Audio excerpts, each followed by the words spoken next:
Hello everyone, my name is Alexander Sang-Young-Bak. Today I'm going to teach about how to study English three elements. It's very important because you never learned this kind of cycle. 여러분이 앞으로 영어 공부를 하는데 반드시 알아둬야 할 세 가지 요소가 있습니다.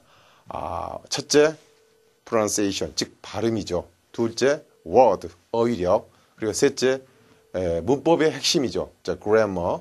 이 세 가지의 요소를 모두 다 함께 공부하지 않으면 여러분의 가장 중요한 여러분의 자충내, 언어 중추의 역할이 제대로 하지 않습니다. 그래서 이러한 세 가지 요소를 하나라도 실수한 사람들이 워낙 많기 때문에 여러분들이 실질적으로 영어를 잘한 사람을 주위에서 보지 못하게 된 겁니다. 특히 한국 영어 교육에서 가장 큰 맹점이 바로 영어 발음 교육의 실패입니다. 여러분이 앞으로 공부하게 될 영어 발음이 있어서 우리가 가장 학교 다닐 때 많이 듣는 문구가 있죠. 자, by the people, 그 다음에 of the people, 그 다음에 for the people. 이 people의 발음 기호가 자, 공부 열심히 한 친구들도 이 정도는 압니다. 대부분 모르죠. 이거조차도. 근데 이게 틀린 겁니다. 제대로 발음은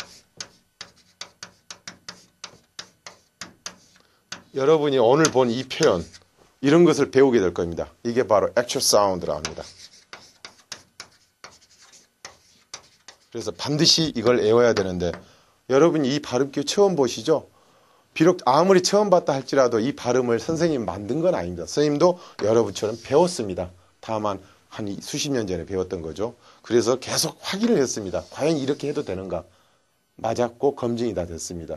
물론 우리나라의 최고 대학인 서울대학교 교수님이 쓴 책에도 들어있긴 합니다만 대중화에 실패한 겁니다. 그래서 선생님이 이러한 발음기를 통해서 여러분의 발음을 교정할 것입니다. 여러분 요즘 뜨고 있는 영어 논술이란 말 알죠? 그 영어 논술이 바로 여러분이 지금 강의 듣고 하고 있는 알렉산더 선생님이 만든 표현이에요. 영어 논술, 우리말로는 이제 많은 분들이 이해하기 시작했지만 이것을 영어로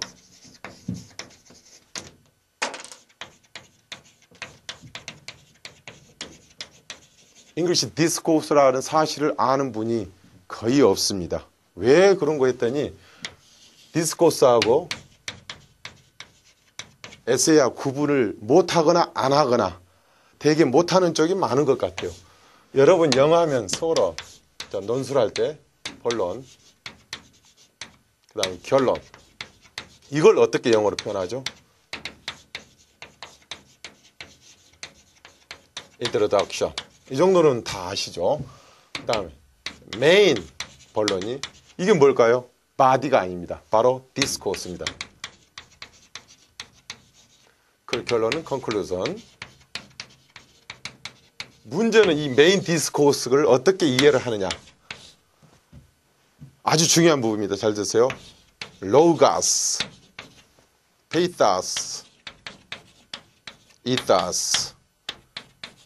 선생님이 영어 논술을 만들 때 그냥 만든 건 아니죠. 우리가 여러분이 잘 아는 영어로 에리스토틀, 즉 아리스토텔레스라고 하죠. 이분이 지금으로부터 4,000년 전에 BC 2000년경의 분이죠. 그리스 유명한 그 철학자이시고 그 유명한 포이트리, 시학의 저자입니다. 이분이 하는 문장론, 이것을 선생님이 참고한 겁니다. 자, 로가스, 이성, 논리란 말이죠. 그 다음에 감성, 페이타스, 사람에게는 굉장히 중요한 부분이죠. 이타스, 오직 인간만이 있다고 하는 그 윤리, 도덕입니다. 이 세 가지 능력을 디스코스에 표출해야 영어 논술이 되는 것입니다. 그래야 여러분 실력이 나타나기도 하고 또 여러분의 좌측 내에 대한 이성적인 능력이 영어로 표출되는 겁니다. 그게 바로 영어 논술입니다. 그냥 에세이 쓰는 게 아닙니다. 참고로 에세이는 메인 디스코스가 아니라 메인 바디이고 이런 개념까지 필요 없습니다. 아시겠죠? 주제만 가지고 쓰면 되거든요. 근데 영어 논술은 제시문을 줍니다. 그 제시문을 읽고 여러분이 논거를 제시하면서 그걸 표출하는 건데 나중에 다음 시간부터는 이제 거기에 어떻게 작문을 하는 훈련을 하도록 하겠습니다. 특히 여러분이 앞으로 선생님과 수업을 받으면서 자꾸 접하게 될 내용이 DOD라는 이 표현인데, 이 정식으로 말하면 the degree of difficulty, 즉 난이도, 길게 말하면 영어 문장 난이도 점수와 분석, 난이도 분석 공식인데, 이 DOD가 0에서 100으로, 이건 점수가 아닙니다. 학교 성적하고 달리 하나의 난이도 표시입니다. 그 유명한 전 세계적인 타임즈지, 전 세계 그 지식층들이 많이 애독자를 하고 있는 그 48 정도의 난이도입니다. 이 48 정도면 낮지 않습니다. 상당히 수준이 있어요. 참고로 여러분이 공부하는 교과서, 중학생 같은 경우는 약 15에서 20 수준이에요. 한국의 중학교 수준은. 그리고 고등학교는 약 35, 순위 바로 이 35 수준입니다. 어려운 건 40 가까이 가지만 어려워질수록 오답률이 늘어나죠. 즉, 10,000명의 학생이 시험을 보면 약 9,000명, 7,000명 학생은 점수를 맞히는데 애를 먹는다는 거죠. 그래서 이런 걸 가지고 시험을 출제할 수도 있는데, 이 대한민국의 대학 수학 능력 시험, 혹 여러분이 고등학생이나 재수생이라면 이걸 무시하지 마십시오. 그리고 실제로 선생님께서 직접 그 수능 그 강의를 할 때 그 수능 기출 문제든 또 수능 그 유사 문제를 할 때 DOD 분석을 꼭 해드릴 것입니다. 이게 다른 선생님이 결코 따라서 할 수 없는 특징입니다. 그리고 이것을 그냥 하는 게 아니고 이 DOD라는 게 word, 단어들 세죠. 그 다음에 이건 나중에 하죠. 문장. 그 다음에 syllables. 우리 한국 학생들이 이 syllabus란 말을 잘 모르더라고요. 또는 잘 익숙치 않아서 그런지 음절입니다. 소리의 묶음이죠. 여러분 뭐예요? 여러분 스튜던트죠. 자, 이게 몇 음절이에요? 모음이 몇 개입니까? 하나, 둘, 2음절입니다. 근데 한국말로 어떻게 돼요? 스튜던트. 4음절입니까? 아닙니다. 그런 식으로 영어 하면 여러분 계속 콩글리시를 구사하는 영어 무능력자가 됩니다. 마찬가지로 나중에 이제 발음 배우지만 이게 또 T 발음도 그냥 T가 다르죠. stew.